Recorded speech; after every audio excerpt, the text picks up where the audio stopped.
Bueno, vamos por magnetismo. Nos podemos preguntar qué campos calculamos y cómo los calculamos para saber qué ley utilizar. Podemos tener espiras de corriente, ahí tenemos un dibujito de una espira, bien, que la corriente entra y sale de la espira, porque en realidad las espiras son un arrollamiento, uno las dibuja todas cerraditas, pero por algún lado tiene que entrar un cable y por algún lado tiene que salir, ¿no? O sea que el dibujo más correcto de una espira sería más parecido a ese. Bobinas de N espiras compactas con compactas va todo juntito, digamos. Esto estaría sobrando.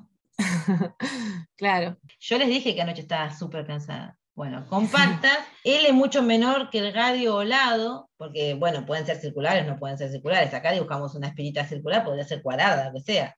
Una espira es algo circular. Pero yo podría hacer muchas juntas, pero por ahí aplastaditas, ¿no? Para que no se estiren. Pero también podría tener solenoides. Los solenoides no las tienen aplastadas, tienen muchas espiras, pero están estiradas a lo largo. Es como decía Flavia ese día, que agarramos como un tubo como de cartón y le empezamos a enroscar alambre, pero lo vamos siendo estirado, digamos. Entonces acá, en la longitud de esa L de la que habla las bobinas, no podemos decir que sea, la longitud L sería esta longitud, que es con la que caracterizamos la longitud del solenoide, no podemos decir que es mucho menor que el radio, ¿bien? O sea que no están compactadas. Y también calculamos alambres rectos y lejos, cerca y lejos de los extremos, y ahí tenemos un dibujito de un alambre, con más o menos cómo serían las líneas de campo, lejos de los extremos en particular, y esos otros podrían ser cosas como que tuvieran así alguna forma, creo que en la práctica algunos de ese estilo así, ¿no? Que viene la corriente por un lado, hagas una curvita, viene para otro, que generalmente la cuenta no era muy difícil de hacer. O este que estaba desde el principio, que es el cable coaxil, que la corriente va por un lado, por el centro, y retorna por el otro lado. O sea, este cable está conectado, el cable central a un terminal de la batería y el otro cable al otro terminal, y del otro lado están unidos los puntos, ¿no? O conectados a algún aparatito. Entonces la corriente viene por uno de los cables y se va por el otro. Estos son más o menos ejemplos de los que usamos. La pregunta es si Biot y Sabat o Ampere para cada caso. Tenemos que elegir, o sea, sabemos calcular campos magnéticos a través de dos posibilidades. Una es usar la ley de Biot y Sabat y la otra la ley de Ampere, pero bueno, hay que decidir cuál de los dos, porque estuvimos haciendo cuentas de todo eso, pero bueno, hay que decidir cuál de los dos nos gusta. Claro, y que esta decisión es en parte a simplificar las cuentas que tenemos que hacer. O sea, claro, y cuándo ¿no? vale. Por ejemplo, en una espira, ¿cuál de las dos leyes? La primera, que es la ley de Biot y Sabat, y que implica integrar. La primera. La primera. La primera Bien. para una espira. Claro. Muy bien. No tenemos simetría para poder usar la ley de Ampère. Tal cual. ¿Se acuerdan? La integral de circulación que está de este lado es circulación, o sea, es una curva, lo que tenemos que tomar, tiene que dar mu cero por la corriente que enlaza la curva. Ahora, la circulación es lo mismo que nos pasa con la ley de Gauss, hay que encontrarle la vuelta para poder resolver este lado de la integral. Y con una espira es bastante difícil encontrar una curva donde, por no decir imposible, donde podamos decir que el campo siempre tiene tal componente tangente, vale siempre la misma intensidad, o sea, que respete la simetría del problema, o sea, no lo vamos a encontrar. Entonces, el caso de la espira es por Biot y Sabat. Solenoide, el solenoide. Recuerdan que decíamos de los solenoides, acá tenemos un solenoide finito, si fuera infinito decíamos que, o lo aproximamos por un solenoide infinito, en general decíamos que el campo afuera era aproximadamente cero. ¿Se acuerdan que mirábamos los dibujos? Sí. Con limaduras de hierro, y adentro decíamos, bueno, bastante paralelo al eje, bastante uniforme, y afuera, si estamos lejos de los extremos, que es cuando sale el campo hacia afuera, generalmente la intensidad es bastante menor en la región exterior. Cuando más largo es el solenoide, menos intenso es el campo. Es como que el solenoide te confina al campo adentro. Entonces, cuando más largo lo haces, menos líneas de campo se te escapan por los extremos y llegan a afectar la región bueno, entonces en un solenoide infinito siempre lo ponemos en cero y cuando hacemos Bien, esa prueba. sí. Entonces, ¿Y ahí cuál usamos? Sí. ¿Cuál Esa aproximación sería porque adentro es como el doble y afuera... No, o sea, cuando vos... Este es un dibujo de un solenoide que no es demasiado largo. Entonces uno lo que ve es que adentro es más intenso el campo que afuera. Cuando más largo es el solenoide, menos de ese efecto que ves en los extremos de líneas escapando te ocurre. Entonces, más parecido a cero es el campo en el exterior, salvo que estés en los extremos, y más intenso se te hace, porque cuando es más largo también tenés más espiras, más intenso se te hace adentro. A esta la vas a llamar Está perfecto. y a esta. Es lo mismo que o sea, es una aproximación, no ningún solenoide es infinito. Y esta es Claro. le vamos a poner una A. Entonces, los solenoides, si es infinito, Entonces, ¿ahí cuál usamos? Vamos ampere con o claro, ¿vamos con ampere o vamos con biosavar? Ampere. con ampere. La cuenta es Bien. más fácil con ampere. Tengan una cuenta. En este caso pueden usar, para los solenoides pueden usar las dos leyes. Ujú. Pero nos quedamos con una porque es más fácil la cuenta. Ese vamos con ampere. Biot-Savart se puede, pero nos quedamos con ampere. Esta es la más fácil. Biot-Savart se puede hacer, de hecho, si agarran alguno de los libros que les recomendamos, está la cuenta, así que lo pueden hacer. También. Bueno, vamos por el alambre. También se puede hacer por las dos leyes, pero ¿cuál de las? O sea, tenemos que definir, ¿no?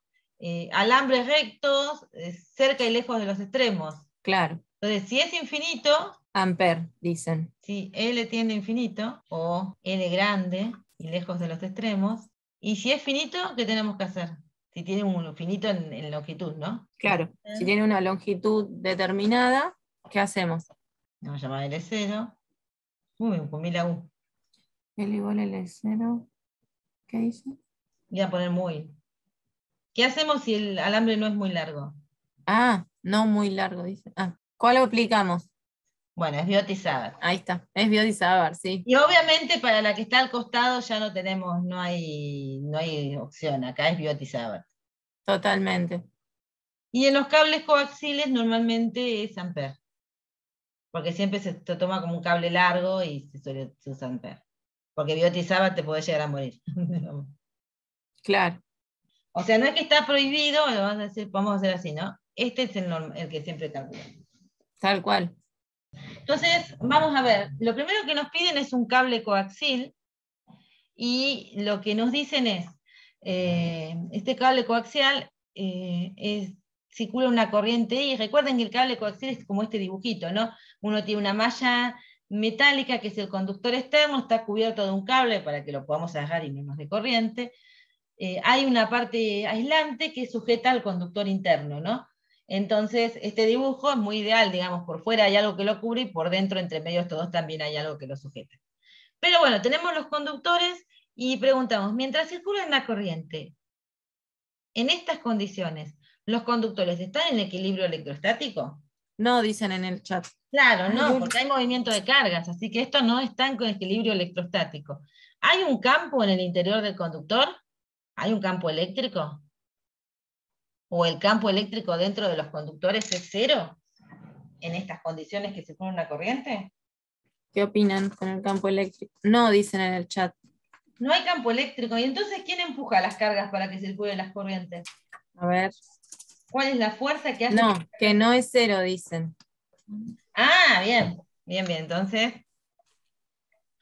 Porque la pregunta era, eléctrico. el campo es Claro, cero. Claro, la pregunta era.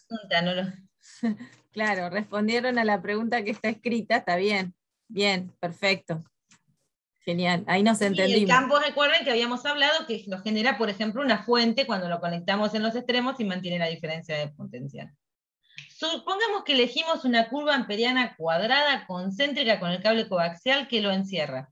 Yo traté de ponerle, ¿no? Supónganse que, el cable coaxial está atravesando esa curva cuadrada. Lo encierra sería más lo enlaza, ¿no?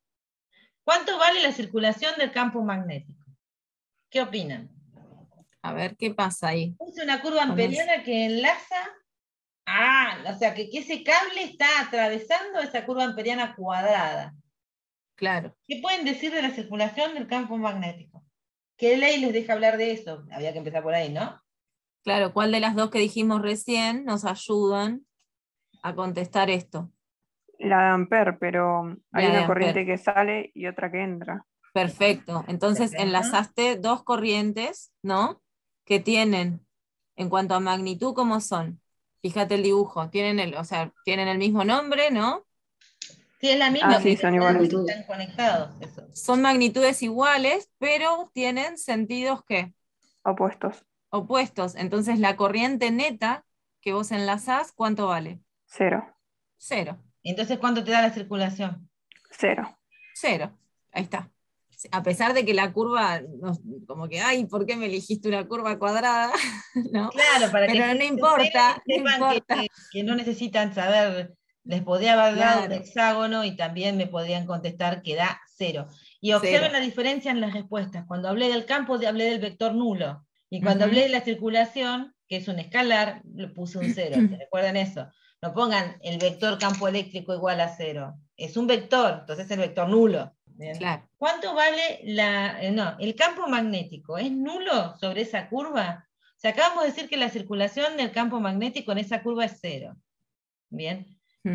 O sea que la componente tangencial del campo, o sea, la componente sobre la curva, o el campo escalar diferencial de L, cuando uno va integrando todos los pedacitos de la curva, nos da 0. Sí, es el producto escalar, ¿no? Esto es canción. Vamos, sí, porque Que la integral del producto escalar entre B escalar diferencial de L nos da 0, significa que cuando voy sumando los B escalar diferencial de L, punto a punto, y hago toda la suma, me termina dando 0. ¿Eso necesariamente significa que el campo magnético es nulo sobre la curva? ¿O en este caso en particular? Si yo hago el producto escalar en cada uno de los puntos de esa curva, ¿me va a dar 0 porque el campo es 0? no, dicen en el chat. ¿Y qué significa entonces? ¿Cómo explicarían que esa circulación da 0? Es perpendicular. ¿El campo es perpendicular al campo magnético? ¿El perpendicular a la curva? Claro. Ojo, De hecho, ¿sabés ¿perpendicular a algo qué te del lo campo? imaginaste? O sea, ¿sabés algo de cómo es el campo magnético ahí en esa curva? Para poder contestar. En el chat nos ponen que la corriente total es 0. La Claro, neta enlazada es 0, sí, y la integral eso de es lo que circulación nos da contestamos 0. antes. Entonces, lo que nos preguntan es si el campo es nulo afuera. Pero para poder contestar si el campo es nulo afuera, no nos podemos basar en este resultado solamente, ¿sí? Porque podría estarnos pasando que una parte, no, por ejemplo, nosotros no sabemos cómo es el campo. Miren si el campo por arriba está apuntando hacia la izquierda y abajo está apuntando también hacia la izquierda, por ejemplo, y yo circulo la curva y sumo las contribuciones y de un lado me da el campo en la misma dirección del diferencial de L, el otro lado me da contrario, y bueno, cuando sumo todos los efectos me da 0. O sea, para poder contestar esto, si va a ser nulo, necesito saber cómo es el campo realmente, tener una expresión. O sea, cuando lo analizamos en la teoría, con la espira, mirábamos cómo era la forma del campo de la espira. Entonces decíamos, no, mirá, fíjate, la circulación me da 0, porque no estoy enlazando la espira, pero el campo no da 0, ahí en el dibujo yo veo líneas de campo. Lo hacíamos para un alambre sin enlazar el alambre y también decíamos, mirá, sí, está el campo del alambre ahí en el espacio. Pero cuando cuando pongo la curva amperiana, no encierra corriente, entonces me da 0. Entonces, que la integral de circulación me dé 0, no me permite concluir inmediatamente que el campo va a ser 0. Necesito saber más. Entonces, la respuesta a esta pregunta es, necesito saber más, o lo que les suelo hacer a las maestras cuando les explico, continuará. Claro. En realidad lo podemos decir que no sabemos si el campo magnético va a ser nulo en la curva. Con esa integral, con la información que tenemos hasta ahora, no podemos decir que sea nulo. ¿Se entiende? O sea, no nos podemos jugar porque es nulo. Claro. ¿Cómo es? No es condición necesaria o suficiente para que sea nulo. O sea, con esta integral no es condición suficiente. Claro. ¿Te quedó E o B escrito? No, porque no sé si lo tapa la figura. Me quedó una E, sí, eso es cansancio. Porque es B, ¿no? Ahí está. No, porque viste, capaz que te lo tapaba la figura y no. No, está abiertamente mal escrito. Bien, ¿cuánto vale la circulación? Ahora nos preguntan, ¿cuánto vale la circulación? Sí, sobre una curva cuadrada que seguimos con la curva cuadrada, pero ahora solamente encierra al conductor interior. Ok. O sea, como que tenemos una curva ahora cuadrada más chiquita, ¿no? Que solo encierra al conductor ese que se ve más amarillo, digamos. ¿Cuánto vale la circulación sobre esa curva? No me va a salir un cuadrado ni de milagro. Mirá, va bien el cuadrado. Imagínense en algo así. ¿Cuánto valdría la circulación? ¿Qué pasa ahí? ¿Qué harían con...? Otra vez, ¿qué ley nos ayuda para contestar esto? ¿Cuál es? ¿Por cuál vamos? Por Ampère, Ampère. bien. Y claro, bueno, ¿y Ampère qué nos dice? Esa circulación es igual a mu0 por la corriente enlazada, ¿no? Y con esta curva, ¿cuál enlazamos? Por esta curva más chiquita, cuadrada, que solo encierra el conductor interior. ¿Qué corriente enlazamos? I, claro, solo I. Claro. O sea que en este caso la circulación va a valer mu0 por I. ¿Y es entrante o saliente? ¿Pongo más o un menos a esa circulación? ¿Se dan cuenta cómo es la corriente? Si saliente, la corriente del amarillito, ¿eh? Bueno, en la clase, en la teoría les habíamos Sería explicado. entrante, iba ¿Cómo? con menos. En la clase les habíamos explicado que si vos te parabas sobre la curva y circulabas de modo que siempre la parte interior de la curva te quedara a tu izquierda, esa sería la circulación positiva de la curva. Ujú. El pulgar, si apoyamos la mano, el pulgar te daba la dirección positiva del saliente, del diferencial de área.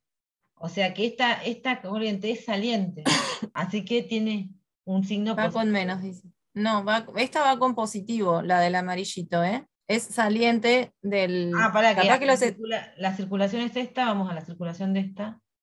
La sí, circulación capaz que los positiva está es esta. confundiendo porque parece como un eje X negativo, digamos, que apunta.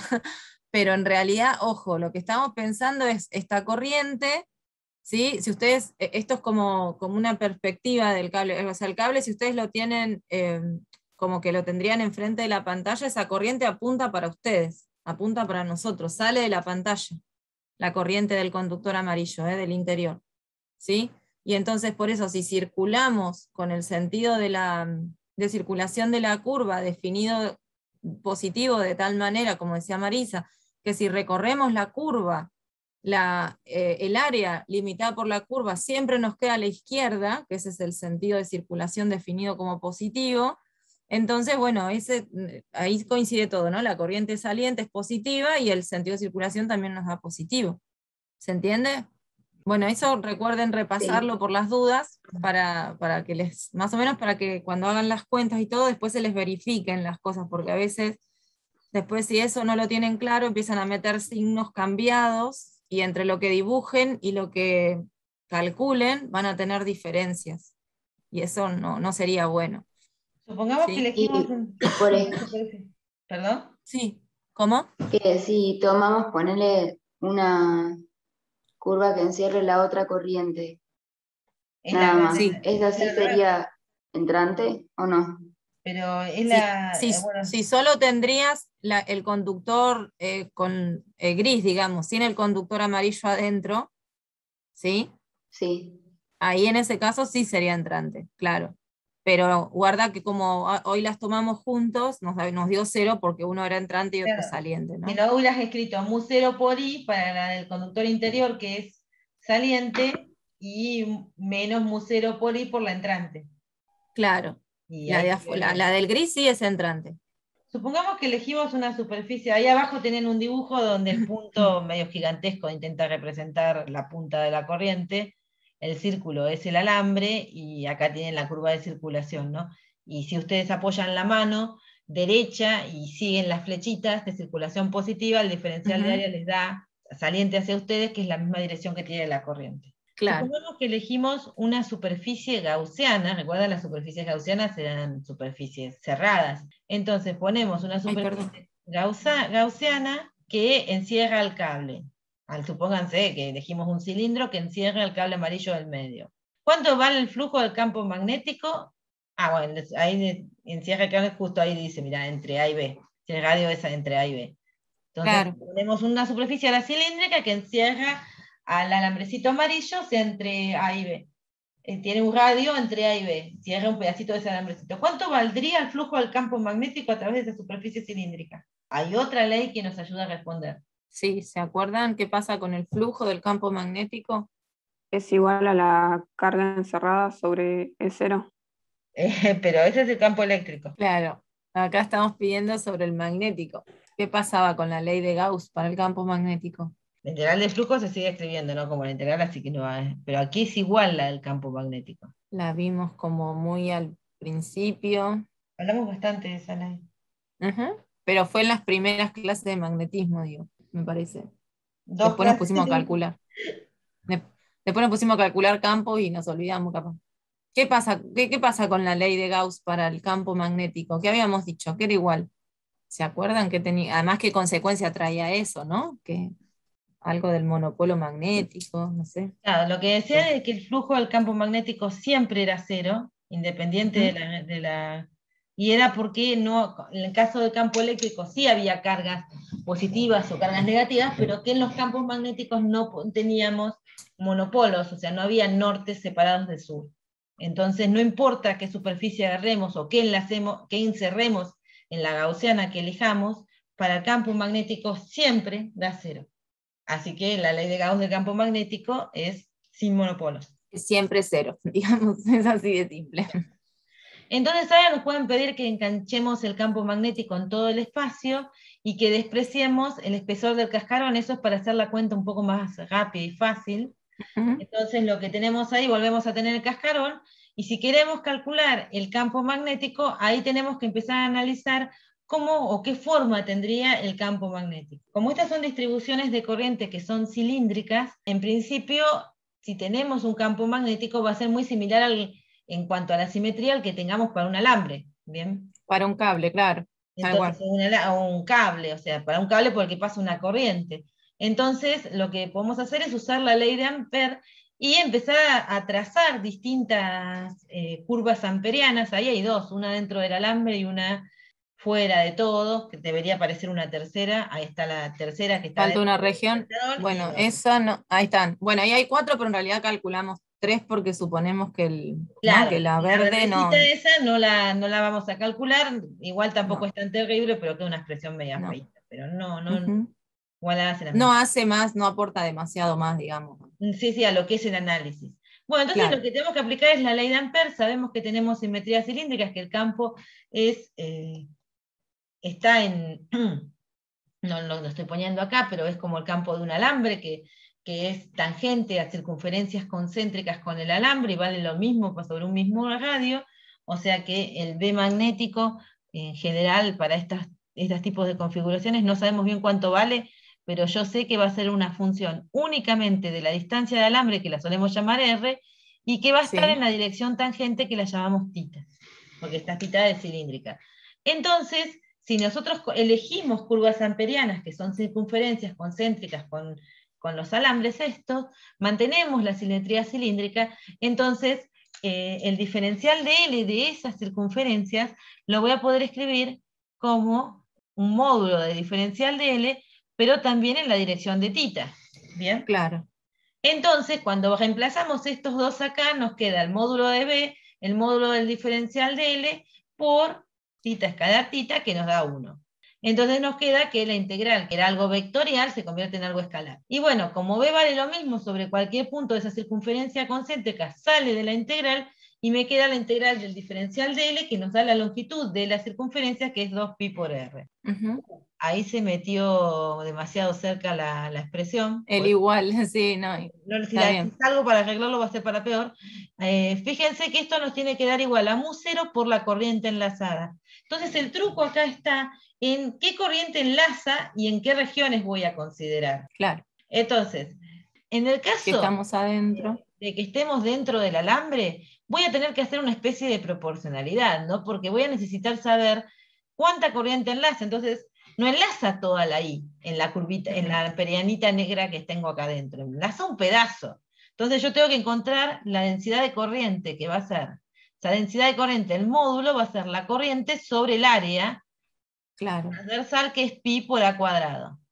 Entonces, si yo quiero sacar la corriente que enlaza y enlazada, yo voy a tener que escribir a J por el área de la gaussiana, que es pi por Claro. r cuadrado. El área transversal, tal Entonces de cual. ahí, cuando reemplazo J como I sobre pi por a cuadrado, me queda que I enlazada es igual a I r cuadrado sobre a cuadrado. Y ahí queda Es lo que lo que tenés tienen ahí. escrito ya.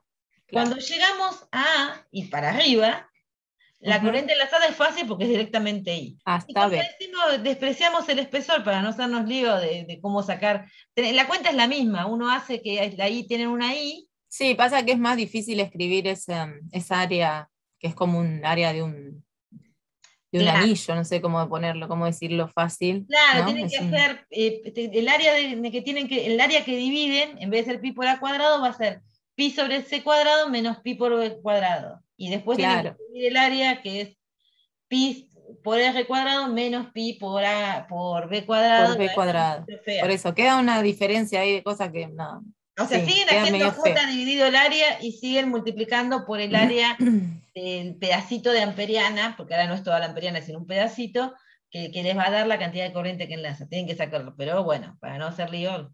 Bueno, y acá, y ahí se acaba, digamos, porque cuando vamos para afuera, enlazamos las dos corrientes. Entonces nos da cero, porque Claro, una es entrante y la otra es saliente, una con signo más, la otra con signo menos, la corriente enlazada es cero. Como supuse que despreciaba el espesor, para mí todo lo que sea B es aproximadamente C, listo. Esa. Ahí sé la corriente enlazada. Entonces ahora despejo. Entonces, ¿qué digo? Bueno, vamos a ver primero la parte del módulo. B me va a quedar como mu 0, paso el 2πr dividiendo, ujú, pero yo tenía i r cuadrado sobre a cuadrado, pasé 2πr dividiendo. Entonces me quedó el 2pi, el a claro, cuadrado, y el r que está acá abajo se me simplificó con un r cuadrado que tenía acá arriba. Así que ahí me quedó el campo dentro del alambre. Que lo que dice es que varía como una recta, ¿viste? Cuando aumenta el radio, el claro, campo va aumentando. Luego voy a la otra, y eso es más fácil. Bueno, ahí me quedaría mu 0 y paso el 2πr dividiendo, y en la otra directamente 0, ¿no? Pues me da 0, así que pase el nulo, 2πr claro. dividiendo, da lo mismo. Y después lo que miro, lo que termino de hacer es decir, bueno, pero primero indico en qué regiones son válidas las expresiones, pero además digo, bueno, pero yo hice una suposición. Cuando empecé a hacer las cuentas, acá en coloradito escribí que el campo era dependiente de la distancia del alambre y en la dirección tangente, porque respetaba la simetría cilíndrica. Y bueno, entonces le tengo que poner que está en la dirección tangente, que es lo que acabo de terminar de escribir. Y ahí queda Ahí el carácter recuperamos vectorial. toda, claro, toda la característica vectorial del campo. Y acuérdense que el campo tiene que ser perpendicular, ¿no?, a la dirección de la corriente. Eso Claro. también es importante. Por eso hoy cuando nos decían que, no me acuerdo qué expresión usaron, ojo con esas cuestiones, porque si no, también estamos frente a un problema conceptual ahí, ¿no? Y eso Sí, es sí, que es más difícil después grave. de subsanar, claro, Si te dice que es perpendicular, te lo dice la ley de Biot-Savart, porque tal cual, en Ampere ya uno está asumiendo un montón de cosas que antes las aprendió con Biot-Savart. tal cual.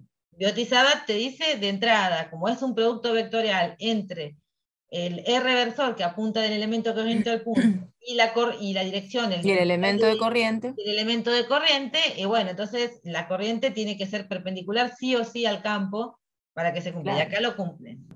Bueno, si colocamos, bueno, esta es una pregunta medio así, hay que desarmarla. Si colocamos un cable largo, paralelo al cable coaxial, por el que circula una corriente imprima paralela a la del cable, vamos a Ujú. suponer en el mismo sentido, para decir algo. ¿Dónde? Para, estás Ahí bien, dibujando. ¿cuál es la fuerza sobre él? Ponemos un cable paralelo al cable Sí, coaxial, obviamente no lo podemos poner dentro del cable coaxial, está acostado, ¿no? Está no, el cable coaxial ahí claro, enganchadito, todo derechito, y en el mismo cable canal ponemos otro cable, circula una corriente I que va obviamente paralela a la del cable coaxial, y nos preguntan cuál sería la fuerza. Vamos a suponer que van en el mismo sentido. ¿Cuál sería la fuerza?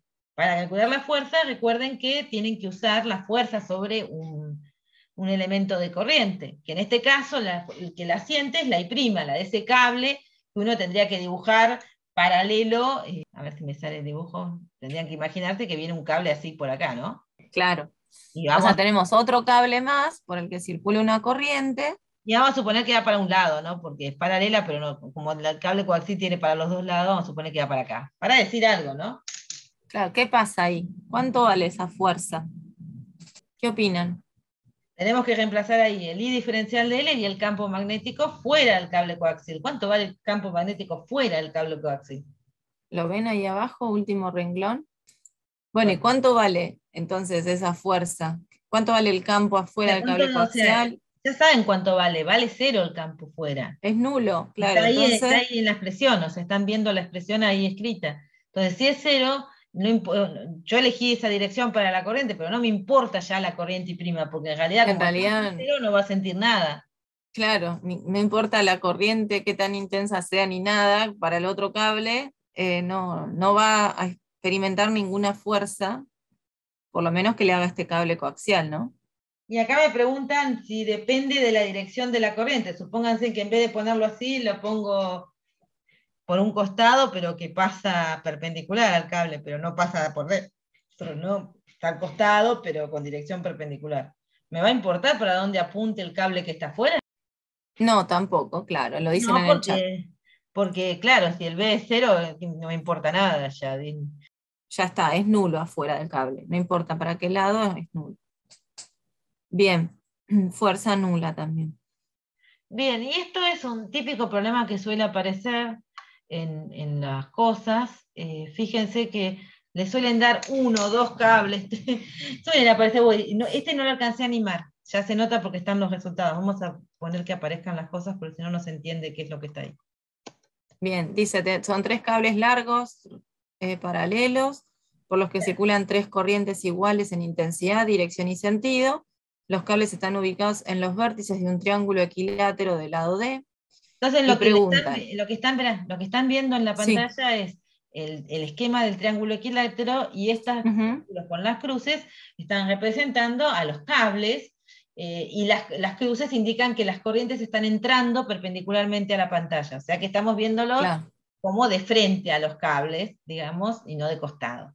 Entonces, claro, la pregunta es que nos piden el campo magnético en el punto medio de uno de los dados.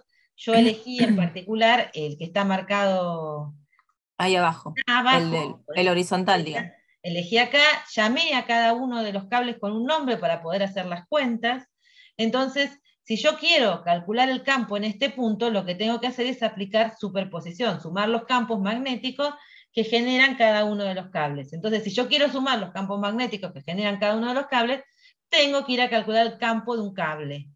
Entonces, acá lo que Claro, tenemos es un cable, sabemos que el campo de un cable se puede calcular por la ley de Ampère, porque es circulante, es un campo que vale lo mismo el módulo para la misma distancia al alambre y que circula sobre una circunferencia concéntrica. Entonces uno dice, bueno, B, no sé cuánto vale, pero creo que ya lo dijimos en anterior, ¿no?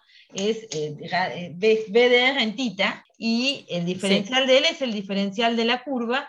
Entonces, que también está en tita, así que el producto escalar me da B por DL. Esto lo acabamos de calcular hace un ratito. Y B, como es uniforme sobre esa curva, me va a dar B por 2pi por R. El siguiente paso es decir, bueno, eso tiene que estar igualado a mu 0 por I. Estoy fuera del cable, este no es un cable coaxial, es un cablecito solo. Entonces tengo tiene que ser igual a mu 0 por I, donde I es la corriente que circula por ese único cable. Evidentemente el signo de esa I va a depender si nosotros para dónde apunta, va a depender el signo que aparezca acá, ¿no? Si circula en la dirección contraria a las agujas del reloj, si uno mirara desde arriba, entonces nos quedaría un I positivo, y si circula al revés, quedaría un negativo. Acá estaría circulando ese B, si lo dibujaran, sería un campo que iría así, ¿no? Porque yo elegí la corriente apuntando para arriba, claro, lo haya dibujado, tengo que encontrar el mousito este. sí. Supónganse que la corriente está apuntando para acá arriba. Bien, entonces ahora con esa información de cómo es el campo de un alambre, lo que tenemos que es traducir esa información en sumar estos 3 campos. Entonces, miren lo que hice. Usé el campo de un alambre, pero entonces puse el mu 0i sobre 2pi y tengo que reemplazar la dirección, esa dirección tangente, que ahora ya cuando tengo esos 3 cables, no puedo hablar de la dirección tangente, porque cuando es dirección tangente de una cosa que está circulando, tengo que decir dónde está el centro, ¿bien? Y cada uno de sus cables tiene Claro, su dirección tangente, es como que me va a complicar bastante la vida. Podría poner unas coordenadas cilíndricas sentadas en uno, pero me van a hacer bastante lío en la cuenta. Entonces digo, bueno, pero a esta altura, esta información que ya tengo de un cable, la puedo traducir a la información que tengo de los 3 cables, pero podría escribir más o menos por dónde va el campo y ahí le pongo el signo. Entonces, ¿qué es lo que hacemos? El primer paso es poner coordenadas. Vamos a elegir coordenadas cartesianas, creo que sí están, que sí. sí. Entonces X la voy a tomar así. Acá tenés como unos ejes dibujados en el cable 3, pero no sé. Claro, Sí, que también están ahí. Este también coincidiría con X y Y. Claro. Entonces, es una X esto. Ajá. Entonces, fíjense, voy a agarrar el cable 1. Ese tiene mu0, la I es la misma para todos, 2pi, y tendría que calcular esta distancia. Ujú, Esta distancia la pueden calcular bastante sin problema porque es la altura del triángulo. claro. Esta es H. No me voy a detener a hacerla, pero Es un triángulo equilátero, o sea que los tres lados son iguales. claro, D, y H es el H cuadrado, lo pueden escribir como D cuadrado, que es la hipotenusa, menos, menos D sobre 2, ¿no? Al cuadrado. claro, o D cuadrado sobre 4. Sí. Ahí está. Bien. Entonces ahí sacan H. Entonces, pero esa es la distancia a la que está la carga, perdón, la corriente El 1 cable. al punto. Ahora tenemos que elegir cuál de estas tres flechas corresponden a la 1. Entonces, fíjense, el cable está entrante, si ustedes ponen la mano derecha con el pulgar apuntando con la corriente, o sea, el pulgar apuntando hacia la pantalla, y circulan los dedos, en ese punto en particular, el campo estaría paralelo al eje X, o sea que el Sí. campo 1 sería este. Ese Bien. es B1. Por eso aparece en menos I, porque el eje X lo elegí para el otro lado. Ahora vamos Claro. al campo 2. El campo 2 tiene mu0i, sobre, pues la misma corriente, 2pi. La distancia ahora de la corriente al punto es d sobre 2, la mitad del lado del triángulo equilátero. Y Ujú. ahora para la dirección, para elegir cuál de los dos es, apóyense sobre el 2, giren para pasar por el punto 1 y van a ver que el 2 está acá, Sí. que sus dedos van a apuntar para abajo. Evidentemente el otro, cuando lo hagan, les va a dar para arriba. Ujú. El otro está a la misma distancia, pero cuando hagan toda la circulación y quieran llegar a ese lado del cable, digamos, les va a dar los dedos apuntando para arriba. Bueno, entonces, como se ve en el dibujo y como se ve en la cuenta, estos dos términos se cancelan mutuamente y me queda solo el que tiene componente en I. Que encima yo lo dibujé más chico, fíjense el vector, porque también ahí estoy dándome cuenta cuando hago el dibujo, que estoy a una distancia mayor, y estar a una distancia mayor, la distancia h es más grande que la mitad del... implica que el campo va a tener que ser más chico, o sea que el campo que genera la carga 1 tiene que ser de menor intensidad, o sea, menor módulo que el campo que generan las cargas 2 y 3. Bueno, y ahí tenemos el campo en ese punto, o sea que podríamos responder cosas. Nos podrían preguntar que hallemos la fuerza sobre una partícula de carga Q en reposo ubicada en el punto anterior. O sea, pongo una partícula acá, vamos a poner una Q acá, y esa Q está en reposo, tiene velocidad 0. ¿Cuánto vale la fuerza sobre una carga que está quieta, la fuerza magnética? ¿O qué expresión me permite calcular la fuerza magnética? ¿Se acuerdan la expresión de la fuerza? Era la carga, la velocidad de la carga, Producto por el campo. Bien, cruz campo, perfecto. cruz campo. Y ahora cuando vamos a calcular esa, lo que es 0 es B. Esto es 0. Es B de velocidad ahora, claro, porque a veces B Claro, es... sí. Es U. ¿Cuál era el B? El B, como está en reposo, la velocidad es 0, y entonces, bueno, ahí ya se me anula la fuerza, ¿está bien? Si tuviese una velocidad, sí, B de Q fuera, por ejemplo, B0 en I, ¿cómo me daría la fuerza? Ah, esto es viejo, no lo voy a poder borrar. No, eso vino con la filmina. Sí, estaba de otro momento. Si la velocidad fuera En la en dirección del la, eje X. en la misma, claro, que es la En misma la misma dirección que el quién, campo. ¿Qué que pasa? el campo. ¿Qué pasa entonces? ¿Qué pasa con un producto vectorial que tiene los vectores en la misma dirección? ¿Cuánto da? ¿Se acuerdan si los vectores eran paralelos o antiparalelos? O sea, son vectores colineales. El producto vectorial siempre es nulo, ¿no? Da 0. O sea que si la partícula se movería, pero en la misma dirección del eje X, también les da la fuerza nula. Bien. Después, bueno, ahí apareció la expresión de la fuerza. Yo sabía que estaba. Me pueden preguntar, que eso también es típico, que hallemos la fuerza magnética por unidad de longitud, ahora vamos a ver qué significa, que realizan dos de los cables sobre el tercero. Entonces, para calcular la fuerza magnética, ahí hay un dibujo, ahora la vemos de dónde saqué toda la expresión. Dios. Lo que no está es la expresión que quiero. Bien, para calcular la fuerza magnética, volvemos, la escribo, ya está, y ya veo que después aparece, ¿no? Pero bueno. Tenemos que volver a la expresión de fuerza magnética, pero ahora sobre corrientes, porque estamos preocupados por lo que le pasa, por ejemplo, al cable 3.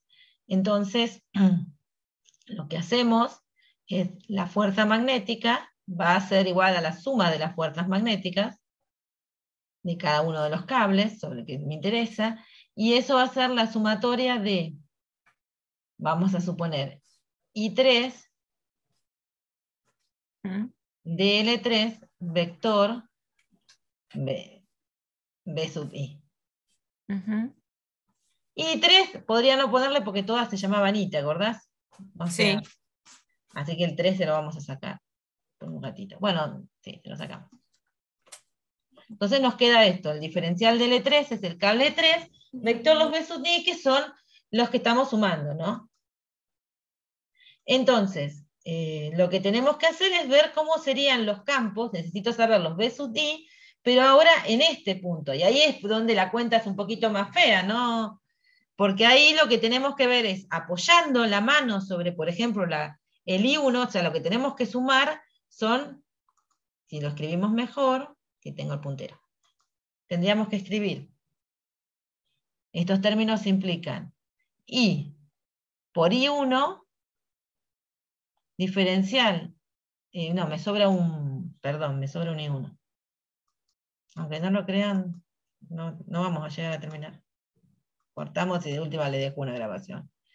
Nos queda I de L3 vector el campo B1 más I, esto es vectorial, de L3 Claro, hay que ver el campo.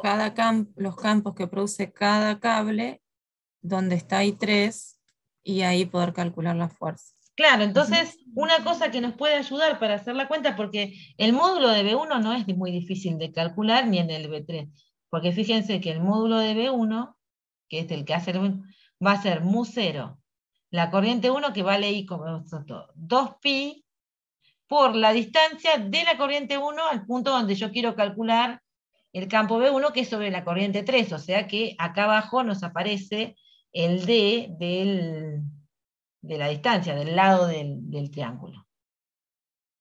Y si miran, el otro campo también tiene el mismo módulo, porque es mu0, el I del otro campo, sobre 2pi, y está a la misma distancia D.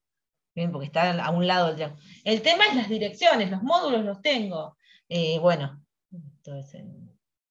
Claro, el módulo ya lo sabemos porque es lo mismo que veníamos calculando. El problema es encontrar para esta configuración de tener este triángulo, ¿no? Para dónde están apuntando esos campos en ese punto. Claro, fundamental, que están sumando de vuelta vectores, entonces tienen que ver direcciones antes de sumarlo. Claro. Entonces, el módulo vale lo mismo, la dirección es el problema. Bueno, entonces, ¿qué hacemos? Bueno, analicemos, pongamos el dedo pulgar apuntando con la corriente I1 y hagamos la dirección, y les va a aparecer esto. Este de ahí, el que está abajo, si lo hacen con la corriente, sería la I2, les va a dar el campo debido, ahí bueno, aparece en desorden, ¿no? Este de acá abajo, el que está abajo, es el campo debido a la corriente 2, háganlo con la regla de la mano derecha, apoyen el dedo sobre la corriente 2 y giren y van a ver que el campo les da para abajo, y para la corriente 1 también apoyen la mano y sigan. Entonces lo más difícil es el de la corriente 1, ¿no? Ver el ángulo. Claro, tal cual. Sí.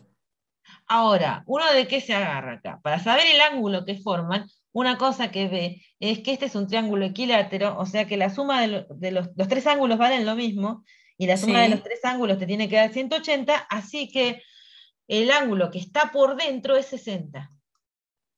Claro. Y a su vez, el campo tiene que ser perpendicular al lado ese del triángulo, porque ese lado sería como una dirección radial, lo podemos pensar, ¿no? Y el campo tiene que ser tangencial a esa dirección. Claro. ¿No? Y entonces ahí tenés 90 entre el ladito del triángulo y el campo, con los 60 del triángulo te queda los 30 que 30. están dibujados acá. Sí. Estos 30 de acá. Entonces ya podemos descomponer en componentes. Y mantenemos las coordenadas X, Y. Entonces, bueno, ahí aparecen las fuerzas, Genial, ahí están las fuerzas, joya. que no queríamos hacer eso. Bueno, cuando aparezcan, aparecen. Entonces, ¿qué hacemos? La fuerza magnética, la fuerza 1, nos quedaría dl3, que está en menos K,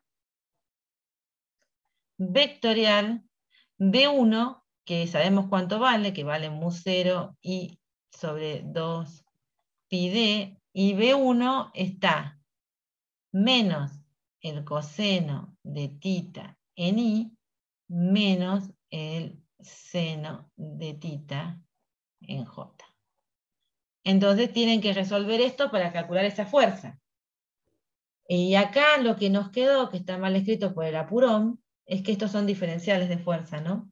Sí, totalmente, porque tenés diferenciales de longitud, entonces... Entonces, fíjense que esto nos daría diferencial de F1, podemos sacar los módulos afuera de L3, mu0 y sobre 2 pi d, y ahora tendríamos que hacer menos coseno, o sea, tendría que quedarnos coseno de tita, de menos k vector menos i, que nos da, y después el otro, tendríamos que quedar el seno de tita. Para menos, k vector i nos da menos j, ¿no? Esto nos da en j, el primero. Y el otro, esto sería bueno, si quieren vamos a llamar la fuerza magnética, la vamos a llamar campo B1, esta es la fuerza que 1 le hace a 3. Esa es la anotación que siempre usamos, la fuerza que 1 le hace a 3, y esta es la que 2 le hace a 3. Sí. Entonces esta también va a tener I de L3 mu0 I sobre 2 pi d, pero en este caso no hay que descomponerla, porque sería el producto vectorial entre menos K, Sí. vector menos J. Entonces Ahí esta va. nos queda, bueno, después lo que tienen que hacer es sumar estas expresiones Claro. para obtener la resultante. Y ver cuánto vale la fuerza resultante. Claro, lo que hacen es dividir después, o sea, esto, ahora les muestro, y O sea, fíjense que hay una que queda solo en componente y y la otra tiene las dos componentes, entonces una les queda... esto nos La queda... resultante tiene más componente en I, digamos, que tiene la contribución de las dos, y tienen J solo la que está en J. Claro, lo que tienen, cuando hagan la cuenta suman, pero el paso final es que ustedes van a calcular la diferencial de fuerza magnética, unidad de longitud del cable que siente la fuerza, entonces dividen por dl3. Todo por diferencial L3, claro, tal cual. Porque les pide eso, hallar la fuerza magnética por unidad de longitud. En general pedimos por unidad de longitud, para no poner las longitudes, bueno, ni nada de los cables. Claro, o porque sí, para poderlo suponer como longitud infinita, digamos. Tal Pero cual. bueno, esto les va a terminar quedando, bueno, hay que terminar la cuenta, ¿no? Esto lo pueden sacar factor común, ya, porque todos están por Claro, porque aparecen las dos. Y Sí. después te queda coseno de tita en J, Sí. y Que después esa es la única que tienen, y la otra ni tienen como menos la es suma de las dos. 1, ¿no? Porque 1, claro, porque ya sacaste todo, y seno de tita. Claro, en I. en inversor. Perfecto. Ahí la tienen, un poco de laburo, muy a los... Bueno, vamos a los últimos dos ejemplos que no pudimos ver en la teoría el otro día, entonces se los iba a dejar grabado. El primero de ellos es el caso de un solenoide largo de longitud L con N espiras que tienen cada una de esas espiras, son circulares y de radio 2A. Por el solenoide circula una corriente I. Dentro del solenoide hay dos espiras cuadradas del lado A, por los que circulan unas corrientes I de la espira, como se indica en la figura. Una de esas espiras está paralela al eje del solenoide y la otra está perpendicular. Las líneas violetas en la figura lo que representan es el campo de un solenoide. Recuerden que el campo de un solenoide, si lo aproximamos como un solenoide infinito, o sea, si es un solenoide largo, si él es mucho mayor que el radio de las espiras, que era 2A, entonces podemos decir que dentro es uniforme y paralelo al eje, y fuera este efecto, si es muy largo, prácticamente no existiría, y lo que podemos aproximar en estas regiones es que el campo es nulo. Entonces vamos a suponer que el solenoide es muy largo, con lo cual lo aproximo por un solenoide infinito, dentro un campo uniforme y paralelo al eje del solenoide, y fuera un campo nulo. Entonces, para calcular la fuerza sobre las espiras, retomemos la expresión de la fuerza. Esta sería el elemento de corriente vectorial del campo. El elemento de corriente corresponde a las espiras, por eso está la corriente de la espira, y como tengo que calcularlo sobre cada uno de los lados, no hice aclaración. El diferencial de L será el que corresponde a cada uno de los lados. Vectorial, el campo del solenoide.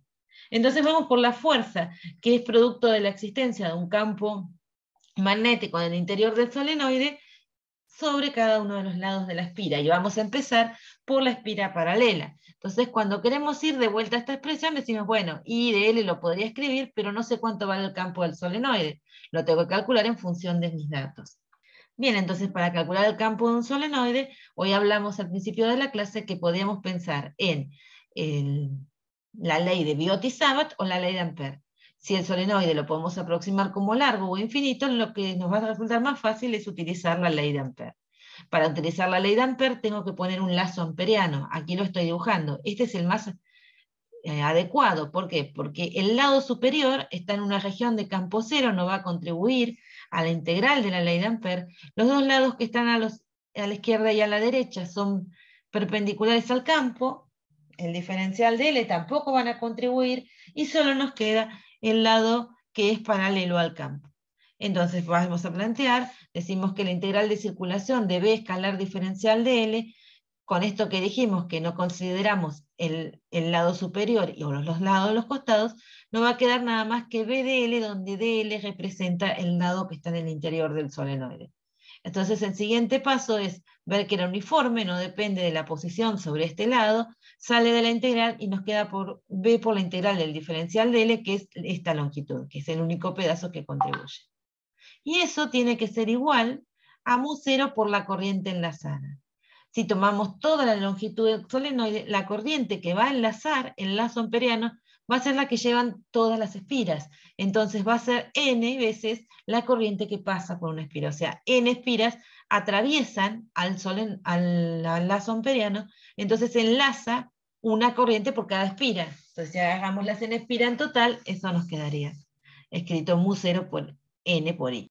Bueno, el siguiente paso es despejar el módulo del campo, que nos queda mu0 ni sobre L, y recordar qué consideración hicimos respecto a la dirección y sentido del campo. Dijimos que era paralelo, como muestra esta figura, y de acuerdo a los ejes que estoy eligiendo, este es el X, este es el Y, este es el Z, está en J. Ya tenemos el campo que va acá, y entonces podemos ir tomando cada uno de los lados de la espira. Como podemos ver, dos de los lados de la espira son paralelos al campo. En consecuencia, el lado de arriba y el lado de abajo, cuando calculemos la fuerza, cuando hagamos el producto vectorial con el campo, nos van a dar 0. Solo nos van a quedar dos fuerzas, que son sobre los lados de los extremos. Si aplicamos la regla de la mano derecha, vamos a poder calcular las direcciones. Entonces, si tomamos la mano hacia la corriente en el lado de la derecha y la giramos para ir en la dirección del campo, vamos a tener una fuerza entrante, que sería el menos I, y si lo hacemos del otro lado, vamos a tener una fuerza saliente. Eso nos lleva a que la fuerza F2, ahora las vamos a ver dibujadas, que está en la dirección de nuestro eje X, es igual a menos la fuerza F1 que está entrante. Bueno, lo único que hicimos es el análisis de la dirección, ¿no? F2 está en I, de acuerdo a mis ejes, y la otra está en menos I. ¿Por qué digo que valen lo mismo? Y porque la espira es cuadrada, tiene la misma longitud, y el campo vale lo mismo sobre los dos lados. Así que la resolución es la misma. Bueno, entonces podríamos decir, bueno, yo puedo poner IE por el campo del solenoide, son constantes, salen del producto vectorial, el producto vectorial lo que nos va a dar I, y nos queda la integral del diferencial de L, por eso aparece esta acá. Es decir, yo tengo esto, nos va a quedar I de L BS diferencial de fuerza sobre el lado, por ejemplo, el 2, nos va a quedar la corriente en la espira de L, B del solenoide, en I, una vez resuelto el producto vectorial. Entonces, si yo integro para sacar la fuerza, la integral va a ser de I de la espira, diferencial de L, B del solenoide. El I de la espira y el B del solenoide son constantes que salen en la integral, solo nos queda el diferencial de L que nos da el lado de la espira. Y bueno, del otro lado podemos hacer la misma cuenta, solamente que nos va a dar en la otra dirección, el menos I, y el módulo va a ser el mismo. Por eso está esta notación. Esta es directamente F2, y si le cambiamos el signo sacamos F1. Cuestión es que esta espira la habíamos analizado en algún momento, y lo que tenemos que ver acá es que esta espira, en presencia del campo del solenoide, va a rotar, porque esta espira no se puede trasladar si sumamos estas fuerzas, que son las fuerzas debidas al campo.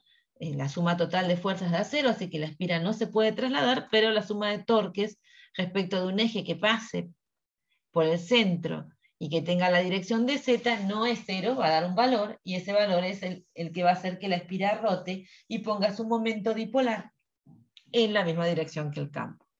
Si la espira es perpendicular, entonces una de las cosas que podemos ver para saber qué le va a pasar es, siempre nos va a tener que dar, ahora lo vamos a verificar, que la sumatoria de fuerzas da 0, pero puede ser que la sumatoria de torques no. Vamos a ver ahora cuando calculemos las fuerzas que la sumatoria de torques también da 0, y eso es consistente con que si calculamos el momento dipolar, que es perpendicular a la espira y hacia la dirección del campo y sentido del campo, el producto vectorial entre el campo y el momento dipolar da 0, así que esta espira no debería rotar. Si hacemos las cuentas, no tiene que rotar. Bueno, entonces calculemos los campos. Podemos acordar la fuerza F2 y F1. De vuelta volvemos a hacer la misma cuenta, nos va a quedar en I, bien, porque los lados siguen teniéndose, la dirección de la corriente sigue siendo para arriba, los lados siguen siendo, por más que lo hayamos girado, seguimos teniendo, repetimos la cuenta. Ahora, cuando hacemos la cuenta en las otras direcciones, vamos a ver que vamos a obtener una F4 apuntando hacia arriba. Eso lo podemos hacer con regla de la mano derecha. Pongan la mano con los dedos apuntando, por ejemplo, abajo de la espira, en el lado de la espira, apuntan con los dedos entrantes en la pantalla y giran, o sea, para poderse cerrar en la dirección del campo, les va a quedar el pulgar para abajo. Y si lo hacen arriba, les va a quedar el pulgar para arriba. Entonces ahí aparecen las fuerzas F1 y 2 y las fuerzas 3 y 4. Entonces a esta espira no le va a pasar que tenga un torque. Lo que se ve sobre esta espira es nuevamente la sumatoria de fuerzas da 0, la espira no se traslada, y la sumatoria de torques da 0, no rota. Esta espira, si no es rígida, se va a expandir. Bueno, y en este problema entonces uno repasó desde fuerzas sobre espiras, pero además nos acordamos cómo se calcula el campo de un solenoide. El otro ejemplo es usar la fuerza de Lorentz. Siempre nos dan ejemplos como cómo se mueve la partícula. Esto es un selector de velocidades. Entonces decimos que un campo eléctrico de 1,5 kV por metro y un campo magnético de 0,44 Tesla, perpendiculares entre sí, están actuando sobre un electrón en movimiento sin generarle una fuerza neta. Realizar un diagrama de la orientación de los campos y la velocidad del electrón. Entonces, esto nos deja libre, hay que elegir las cosas, pero tengan en cuenta que una vez elegido el campo eléctrico, la dirección y sentido del campo magnético quedan determinados, con la condición de que sean perpendiculares todos a la velocidad, pero que además el electrón no experimente una fuerza neta. Entonces, supongamos que el círculo celeste es el electrón, esta flecha representa la velocidad, hemos dibujado el campo eléctrico. Entonces, si nosotros calculamos la fuerza sobre el electrón debido al campo eléctrico, tendría que ser una fuerza que vaya hacia abajo porque el electrón tiene carga negativa. En consecuencia, necesitamos que la fuerza magnética sea hacia arriba para asegurar que es al menos podemos pensar que se pueden llegar a compensar. Entonces, para que la fuerza magnética esté hacia arriba, nosotros tenemos que poner la mano con la dirección de la velocidad y cerrarla en la dirección adecuada para que las puntas de los dedos nos indiquen la dirección y sentido del campo magnético, de modo que la fuerza magnética que es dada por el pulgar quede hacia arriba. Eso lo logramos poniendo un campo magnético uniforme entrante en la pantalla. Y así las fuerzas nos quedan una hacia arriba, que es la fuerza magnética, y la otra hacia abajo, que es la fuerza eléctrica. Bien, entonces ahora calculemos la rapidez del electrón. Para eso tenemos que volver a la fuerza de Lorentz, que era la carga por el campo eléctrico, más la carga por la velocidad del cuerpo cargado, del ion, vectorial el campo existente en esa región.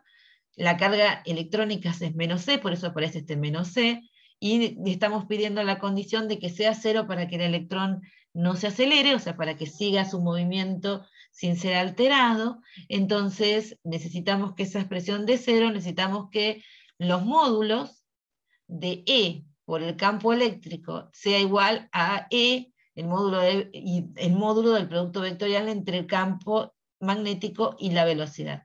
Como son perpendiculares, esto nos queda directamente los módulos de B campo por B velocidad. Los C se simplifican y podemos despejar de ahí la velocidad como el cociente de las intensidades de los campos. No sé si se entendió lo suficiente, tal vez faltó una ecuación más, se las voy a escribir ahora. Lo que estamos pidiendo es que, estamos pidiendo que menos E por el módulo del campo eléctrico sea igual a menos C por la velocidad por el módulo del campo magnético. Ya que este producto vectorial de B, vector B, en módulo, nos tiene que dar B seno de 90, que nos da el producto de los módulos. De ahí podemos sacar, de acá abajo, podemos sacar que E tiene que ser igual el módulo a B por B. Y de ahí llegan a la expresión de la relación entre las intensidades de los campos que le aseguran que la velocidad sea la adecuada para que ambas fuerzas se compensen. Es decir, nuestro selector de velocidades lo que va a elegir para que logren atravesar la cámara del selector es aquellas partículas que vengan con la velocidad tal que el cociente de los módulos de los campos nos dé la velocidad. Y eso nos asegura que nosotros sintonicemos fino un conjunto especial de partículas. El siguiente inciso suele ser que si se apaga el campo eléctrico, ¿cuál sería la trayectoria del electrón? A veces les apagan el campo eléctrico, y entonces analizamos a esta partícula con esta velocidad, pero ingresando en el campo magnético. La diferencia ahora es que la fuerza eléctrica que estamos viendo acá abajo no estaría, o sea, lo que yo tendría si apagamos el campo eléctrico es esta partícula, esta velocidad y la fuerza magnética. Pero eso inicialmente, ¿no? Porque la fuerza magnética apuntando hacia arriba va a generar una aceleración y va a desviar a la partícula hacia arriba. También puede pasar que les digan que apagan el campo magnético y permanece el campo eléctrico, entonces lo que tendrían es una partícula moviéndose así con una aceleración hacia abajo. Este es el movimiento más sencillo que ustedes ya conocen, ¿no? Una partícula entra con esta velocidad en presencia de un campo eléctrico, sigue un movimiento parabólico, es muy parecido al tiro horizontal, ¿no? Salvo que en vez de hablar de mg, están hablando de la carga por el campo eléctrico. En el caso del campo magnético era un poquito más sofisticado, ¿no? Porque a medida que la velocidad va cambiando su dirección, producto de esta fuerza, que va dando una aceleración hacia arriba, entonces esto va a ir, si cambia un poquito la dirección, la fuerza ya no va a ir en esta dirección y sentido, sino que va a ser siempre perpendicular a la velocidad, y eso lo vimos en la teoría. Una fuerza que es siempre perpendicular a la velocidad es una fuerza centrípeta, se puede interpretar como una fuerza centrípeta. Es decir, que si solamente tenemos el campo magnético, recuerden que una partícula que ingresa en una región donde existe un campo magnético va a empezar a sentir una fuerza que va a ser siempre perpendicular a la velocidad, y eso es una característica de fuerza centrípeta. Entonces, bueno, aquí hay una salvedad que me estoy dando cuenta. Acá estamos haciendo un análisis centrando la atención solamente en una partícula que entra con una velocidad que inicialmente es perpendicular al campo. Recuerden que en la clase vimos ejemplos donde la velocidad no era directamente perpendicular al campo, sino que había una componente de la velocidad que estaba paralela y ahí hacía espirales y demás. Acá estamos en algo más sencillo. Acá cuando ingresa a la región del campo, está con una velocidad perpendicular al campo magnético. O sea, no hay una segunda componente que empiece a hacer esa espiral, sino que no está alterada por la presencia del campo magnético y con la cual en esa dirección se sigue moviendo sin alteración. Eso no ocurre acá. Acá tenemos solamente la componente que es alterada por el campo magnético. Bueno, entonces, con esta idea, pensándolo como una fuerza centrípeta, vemos solamente la parte de la fuerza de Lorentz que corresponde a la parte magnética, como la fuerza siempre perpendicular a la trayectoria, esta fuerza es centrípeta, de modo que el electrón, acá es una O lo que tienen que ver, sigue una trayectoria circular en el sentido contrario a las agujas del reloj. Y podemos sacar el radio de esta trayectoria circular, también habíamos sacado la frecuencia con la que genera los giros, que se conocía como frecuencia de ciclotrón. A ver ahora, veamos acá. Entonces, ¿qué decimos? Que la fuerza, el módulo de la fuerza, si es una fuerza centrípeta, miremos el módulo, es el módulo de la carga electrónica, el módulo de la velocidad y del campo magnético. Eso tiene que ser igual a la masa por la aceleración centrípeta, que era la velocidad al cuadrado sobre el radio de la circunferencia que estaba llevando adelante. Entonces simplificamos el cuadrado de la velocidad con la velocidad de este lado y despejamos el radio. Y de aquí podemos ver que eso va a depender, obviamente, de la carga, que acá es la electrónica, de la masa del electrón, de la velocidad con la que entró y del campo magnético presente. Y si queremos sacar la frecuencia, podemos salir desde acá, pero en lugar de la velocidad, describimos a la velocidad como se escribe la velocidad en un movimiento circular, que es R por omega. Simplificamos las R y al despejar omega nos queda relacionado con la carga electrónica, la masa del electrón y el campo magnético. Y obviamente esto lo podemos hacer con cualquier ion, o sea, este tipo de razonamiento se puede hacer con cualquier. Entonces, si quitamos el campo eléctrico, va a seguir los efectos solamente del campo magnético, que son trayectorias circulares. Eso era realmente lo que pasaba con las cargas cuando salían de la cámara del selector de velocidades. El selector de velocidades en un espectrómetro de masas elegía cierto conjunto de partículas que tenía una dada velocidad y al entrar a la cámara siguiente lo que hacían es hacer trayectorias circulares cuyos radios estaban directamente relacionados con sus masas. Acá en el caso del electrón todos se van a hacer la misma trayectoria, el mismo radio, pero si tenemos iones, o podríamos, por ejemplo, determinar qué isótopo estamos viendo, por ejemplo, si fueran iones atómicos. Y bueno, y la frecuencia de ciclotrón, que es la frecuencia con la que gira. El radio, ¿se acuerdan que lo sacábamos viendo cómo impactaban, que la circunferencia que hacían, la distancia a la que impactaban respecto al punto de salida, era 2 veces el diámetro, hacíamos la cuenta y sacábamos qué ion era el que estaba entrando en este conjunto. Con esto cerramos el repaso para el parcial.